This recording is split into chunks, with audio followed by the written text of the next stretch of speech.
We been hanging outside, ain't going in. Yeah. Alright, we outside, but we inside. Who I'm inside with? Morgan Janae here. Morgan Janae. Before I get started doing anything, my first question I like to pop this thing off with is, how is your mental health? Mine is very good. I'm happy, I'm genuine, and I'm proud of my music career. Music helps me be very happy. So, yeah, I'm pretty chill right now, though. So, how do you keep your mental health on the up and up, you know, for people that's out there that don't got good mental health, you know? Well, honestly, I recommend just doing stuff that you love. And for me, I really love music, and that's how it keeps me balanced. Whether I'm happy or sad, I just play some music, whether it's mine or another artist's music, and I just be very happy. Okay, I see that. We in front of a piano. You know what I'm saying? Mm-hmm. Give me something. Just give me something. Okay. Give me anything. This is one of the ones from my album. It's called Clear Skies. I'll play a little bit for you. Yeah, give him a little sample.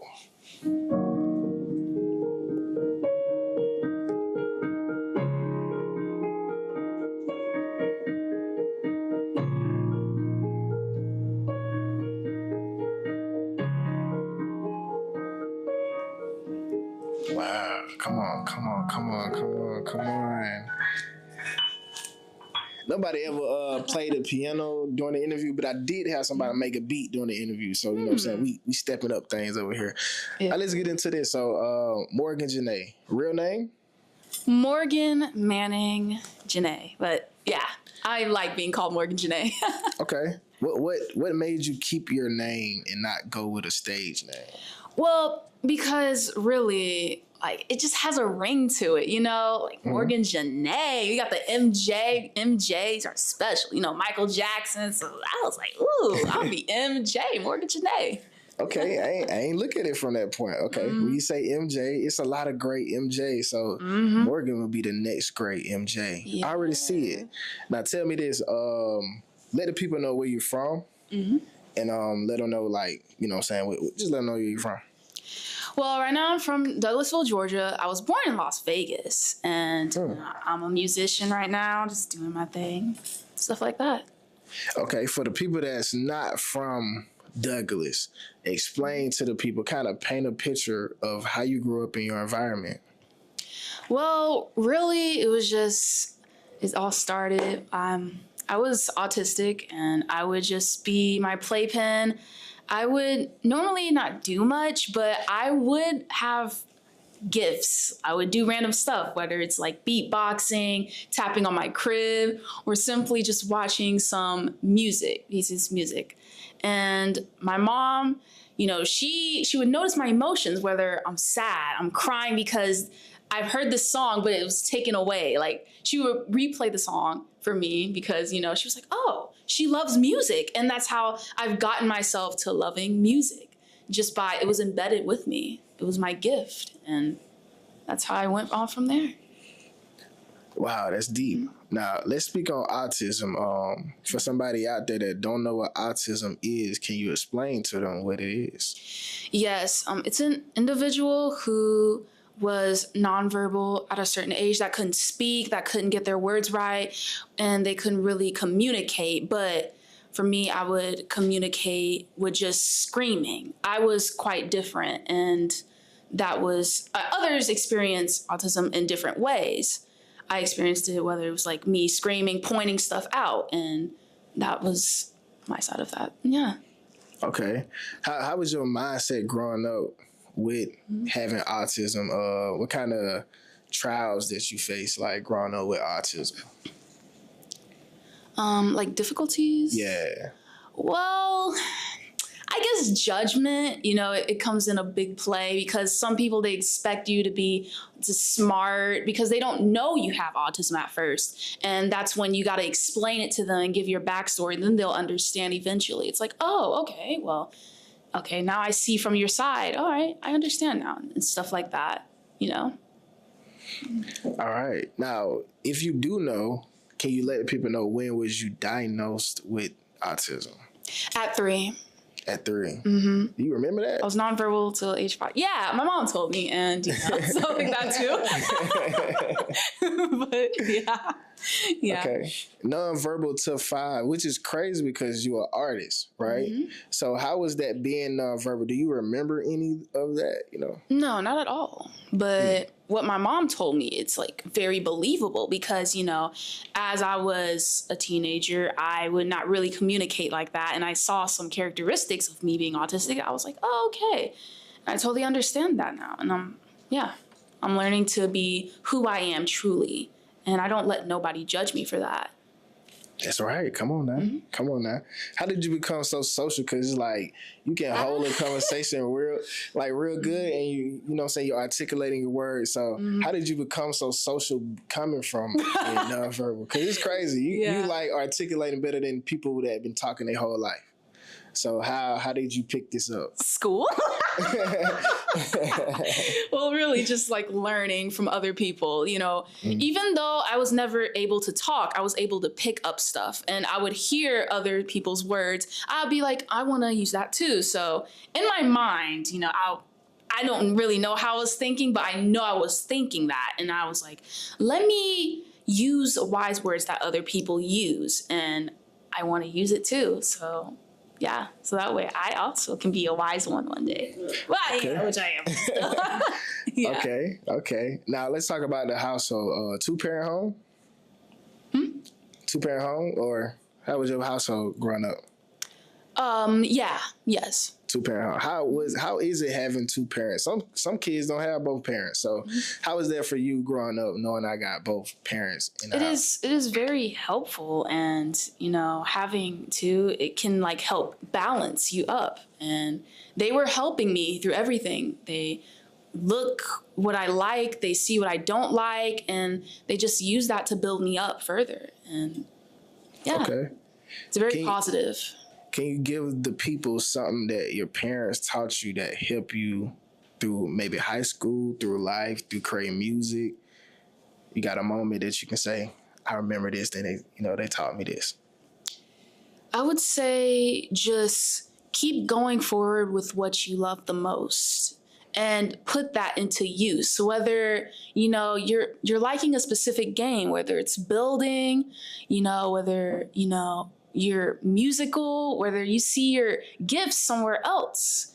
It doesn't even have to be, you know, like a job per se. You'd be like, oh, I really enjoy doing this. And if you enjoy something, you're going to grow to become better than that. And it has to be genuine, to come from the heart. And if you're genuine like that, you're going to grow. That's my advice. All right, let's get into music. What was that first piece of music that you heard that inspired you to start doing the same? If you can remember it. Beyonce. Because when I was young, I always listened to Beyonce. So I say yes, Beyonce. Favorite Beyonce song? On the spot. Her old music, like Crazy in Love and Single Ladies, all that from there. Okay. Yeah. Do you know the Single Ladies routine? The dance routine? I'm joking. Not really, It was the whole thing. Well, can you play that on the piano? Single Ladies. I put on the spot like 3 times. I'm trying to test her. Not really. But hey, I could learn it though. You were like, give me some time. I'm like, oh, figure out the chords. Yeah, next time we gotta see, have you picked up the Single Ladies? Yeah. Right? Okay. Now I'm gonna get into this. Do you know you viral? I do. I know. Yeah, I am viral, popular. In fact. When did you figure out that you was viral? The moment my personality became big on Instagram. And Instagram, you know, it's filled with funny things or it's filled with like crazy things. I was innocently funny, and that kind of sparked other people to be like, oh my gosh, she's innocent. She's not shaking her booty. She's not doing this. She's not doing that. And like, oh wow, she's changing the generation. Boom. How old are you? 19. Right. So, you know, people probably think you way younger than you are. Mm-hmm. You know I get that a lot. Yeah. So me looking, I would have probably thought she was like 12, 13. Mm-hmm. You know, so 19. You almost going to be 21. Like, so how was graduating high school and going through the whole high school thing? Well, actually, I take Acellus lessons. I'm almost about to graduate and to go into college and stuff like that. And I just can't wait. Okay. So exciting. College. You ready for college?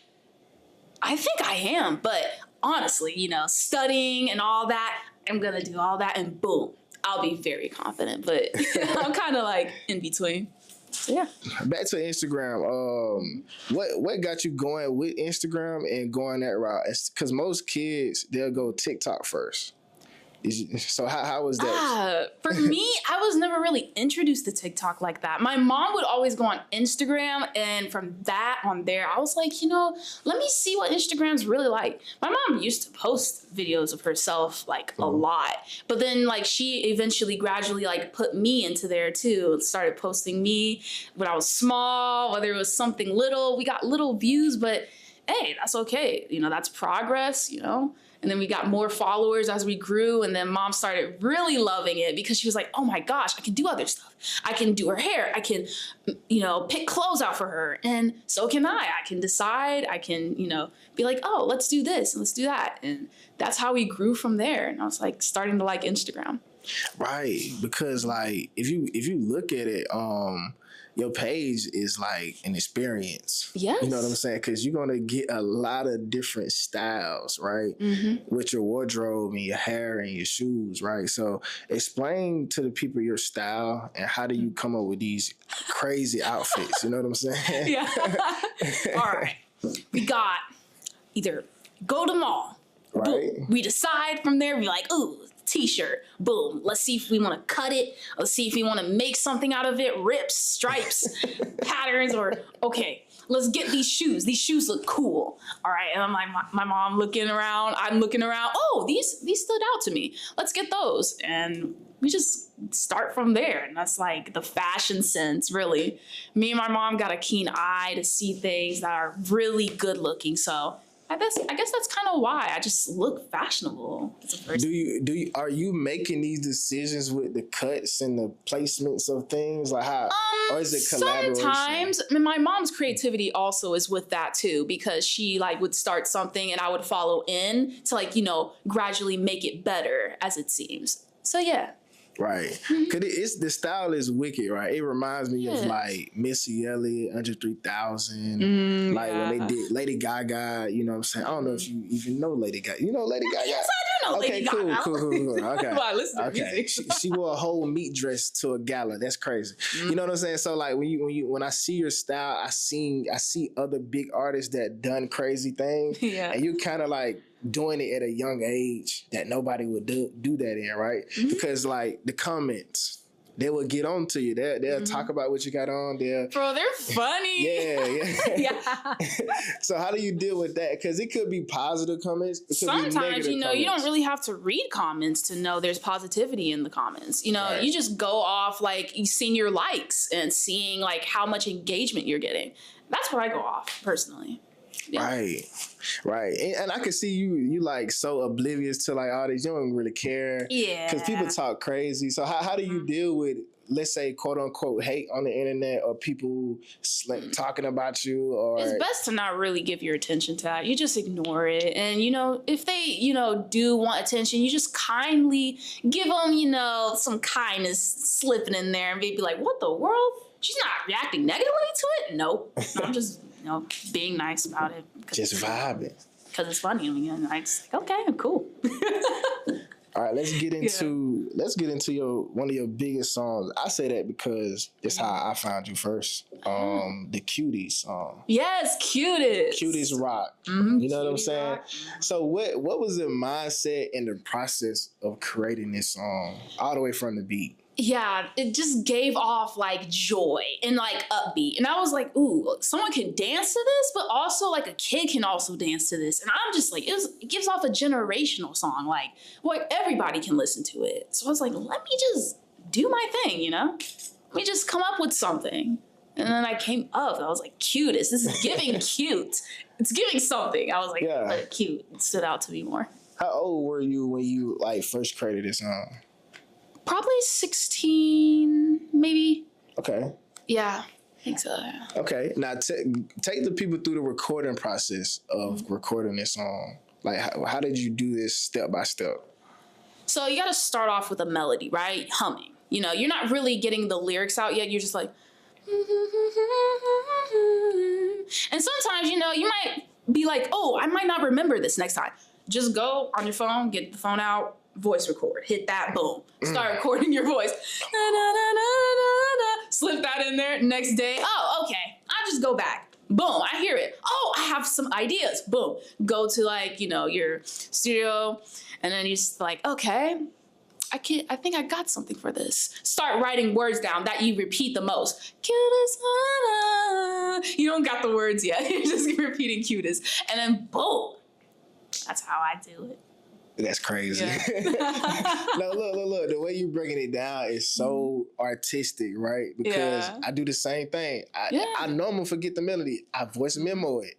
And then when I get into the studio, I'm like, boom, this is how I'm gonna lay it down, right? Yeah. So the way you just broke that down is like amazing, right? Yeah. Recording, we in the studio right now. This is Morgan's and her father's studio, right? It's a lot of instruments in here. How many instruments can you play? I could play a lot when I learn it. But I mostly play piano. I kind of learn the guitar a little bit, you know, as I go on, you know, keep learning it. And my guitar too. My guitar, I know that, yeah. Now, because it's kind of a piano on the, yeah. So how does that influence your sound when you're in the studio? Oh, well, you know, instruments come off of melody as well. You know, instruments are kind of like a voice. You know, you're singing it, you're humming it, whether it's doing this or that.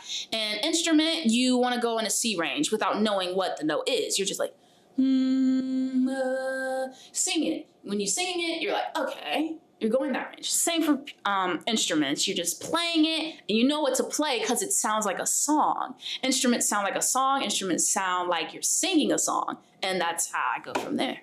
Right. That's amazing. Now, how does your father influence what you're doing in the studio? How does he help you orchestrate through these songs? Well, he's a producer, and he does all this production stuff. So just seeing him, you know, do all this musical stuff as well, just makes me wonder. I just see on the sidelines, I look at his screen, I'm like, oh, he's doing a song for someone. Whether it's like my mom or somewhere else, and I'm just, look through there and stuff. So how does that influence, right? Because you got somebody that's like crazy musically inclined.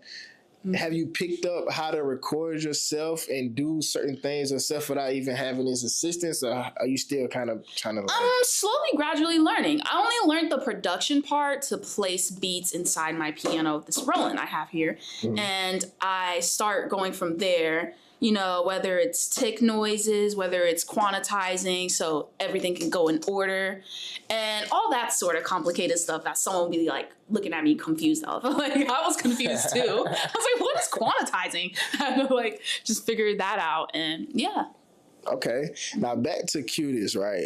You got the famous boot song. Can you show these people? Can you take one of them off? Oh, yeah. You got a lot of comments about boneless boots is what most people call it.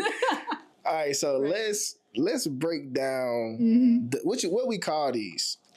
I call it the ice cream shoes. These people call it the ice cream kickers, boneless boots, yada yada. It's like, whoa, okay. I had one name for it, but okay, we'll go with the other names because it's so popular, I guess. The info behind this, break this down to me. Yeah. Break down the whole, because there's a lot of details in this shoe. So can you break that down for the people? Because I know they be talking about the boots. So it's basically there's sprinkles, there's cream, there's a cone. There you go. That's all there is to it.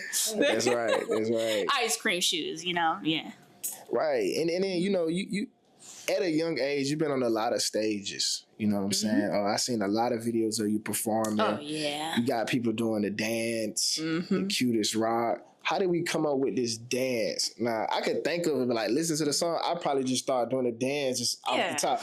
But how did you come up with the dance, you know? I just be groovy and jamming. And when I come up with something and I see it's something I mostly repeat doing, then I decide to just keep doing it. And also because I also had some dancers as well for my music video, Cutest in the World. And that's when I started forming choreography. And I got used to doing the half top, or I got used to doing the intro dance I mostly do. And that's how I started from there. Yeah, because I mean, to catch people's eyes, you need something to have them to do and recreate something that you done. Yes. So the dance, good marketing tool. Indeed. You know what I'm saying? Are you still pushing that? Totally, yeah. I still do the intro for the cutest till this day, even though whether it gets me ooh or it gets me okay, we're just here. You've been doing this for a long time and you've been on a lot of stages. Who have you met that you wanted to meet and you finally met and you was like, man, I can't believe I met him?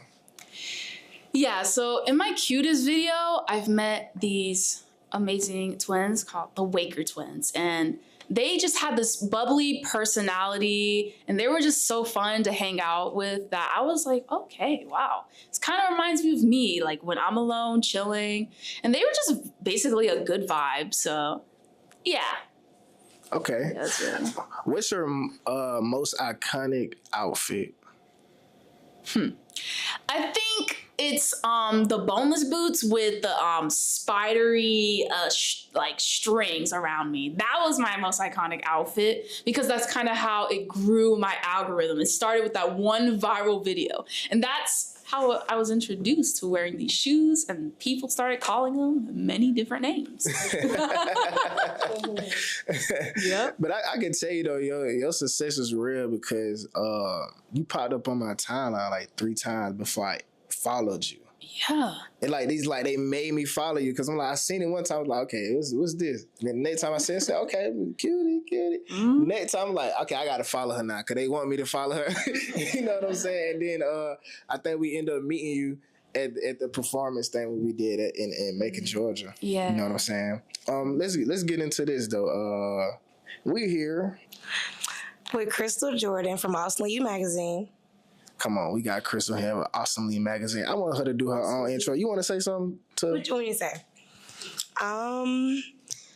My question is, how did it feel doing a cover shoot for a magazine that is their foundation is autism awareness and acceptance? Amazing. And it was just an honor to like experience doing it in general. Like it made me feel like a celebrity. I didn't even like get there, but I am getting there definitely. And I still am. You are that in your own right. Yeah. But I gotta go up here. Even though I feel like I'm up here already, it's like, wow. Yeah. What was your favorite thing from the photo shoot? Even though it's not dropping right now, they getting a sample. What is your favorite moment from the photo shoot? My favorite was like the different poses and like what I had to execute. Like it made me feel like I was being like fierce and just stunning. And I was like, wow, I know I'm stunning in them cameras, definitely. Yep. I can't wait until the cuties see your photo shoot and see how awesome you did. Mm-hmm. We're just gonna ignore the struggles now, you know, the wobbling over the yeah. We got the but behind that the was scenes. all amazing itself. And we want to shout out to Key, you know what I'm saying? She was on the camera. You want to ask a question, Key? Say so, Key, so we can clip this up. Yeah, we gonna get it. How you doing? Hello. Okay. So I had an amazing time shooting with you. I feel like you really just fell in line with everything, like just a natural model. I love how you just take direction, like amazingly. Like you didn't have to really say much. You just really kind of went into it. I just let you do your own thing, and then you know, added in the poses and stuff. It was amazing. But as a young artist, what is something that you would tell other people that are also dealing with autism or other illnesses or diseases that they're going through? What advice would you give them as far as like pursuing their dreams? I would say ignore the negativity that goes around to the misunderstood, that doesn't understand in general what autism really means, and just push on forward on what you love doing the most. That's like the biggest point in general, because what you love doing the most can help you financially and just can take you up there. And yeah. Okay. That's amazing advice. You know what I'm saying? Now, something big is happening behind the scenes for Morgan as well. You got a Grammy consideration. So that's like big time. You know what I'm saying? Like you on the way. How does it feel to even get recognized by the Grammys? That's like, yo, what? Like, wow, I just put my first album out. So just whoa, like it's shocking. That's really all it is to me. It's like, wow, I come all this way doing this and that, and just wow, I get recognized by random people. Like, wow. Speaking of like getting recognized, you know what I'm saying, by the Grammys, like whether you win or not, like this is a major thing. Yes, it's very major. So how is it important? How important is it to have a team? Because I see you do have a team. How important is it for you to have a team so you can get these type of things happen? Yeah, it's very important, honestly. You know, I got my dad on the producing, I got my mom, you know, hearing out my vocals, and, you know, them and other people around me that help me. It's just all amazing. And it just like gets me one step closer. I'm climbing up, I'm getting further, and I know I am. And yeah. What do you want to say to your future self? Because like in a couple years, you're going to be like unreachable for a lot of people. So what would you tell your future self? Like, you know, you got this. Short and sweet? Yeah, short and sweet. What would you tell your past self? I would tell my past self, you're growing to be something big. You'll know it sooner or later. How does it feel to go outside? I'm pretty sure you get recognized a lot, no? Oh, yes. Yeah, I do. In like random moments where I just don't expect it. One like day, I was in this Burger King drive-thru just to order something. I was just Morgan Janae. Yeah.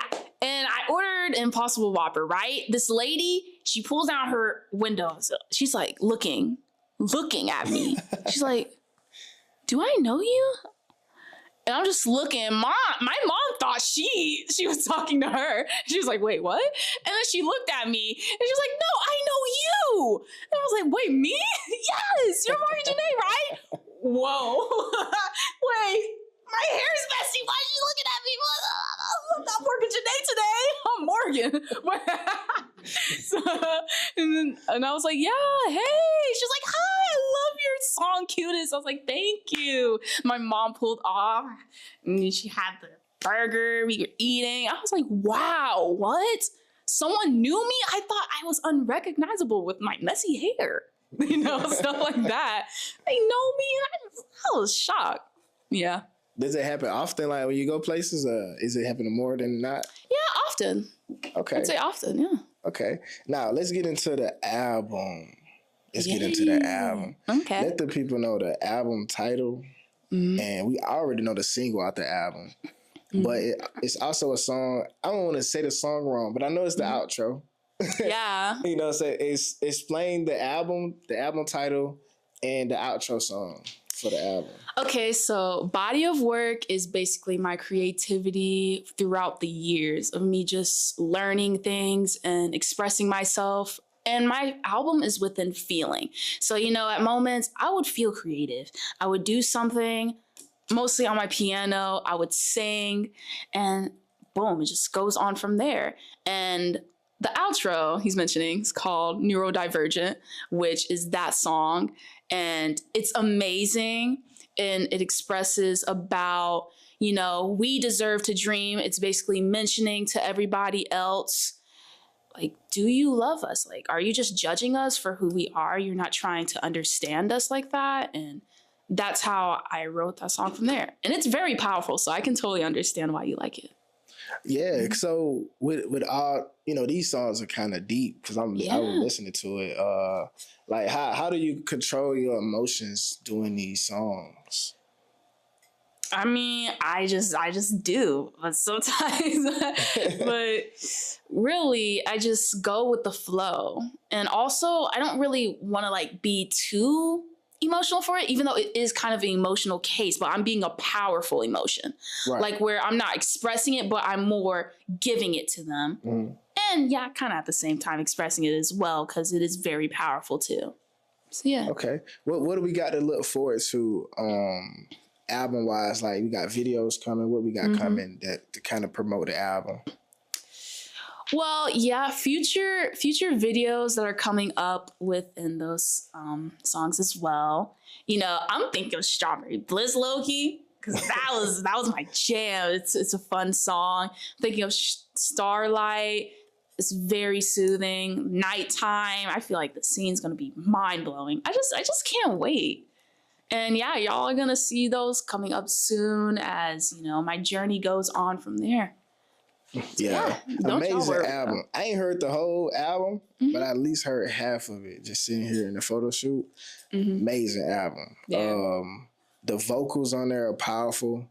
The engineering on it is insane. Yes. Shout out to Dad. He's like, yeah, he did that. I was shocked too when I heard the afters. I was like, whoa. He's killing it. All right, so this is your commercial. For the people that don't know, for the people that do know, and for the people that's finna find out, this is your commercial. Sell yourself to the people. Go. Well, you can follow me at Morgan Janae Official on Instagram and all platforms. And also you can check out my website, morganjanae.com. And you'll see everything about me and learn my history and learn my past as well. And just who I am as an artist. So yeah, thank y'all for staying with me in the journey. Appreciate y'all. And that's what we outside Bye, everybody. Gone.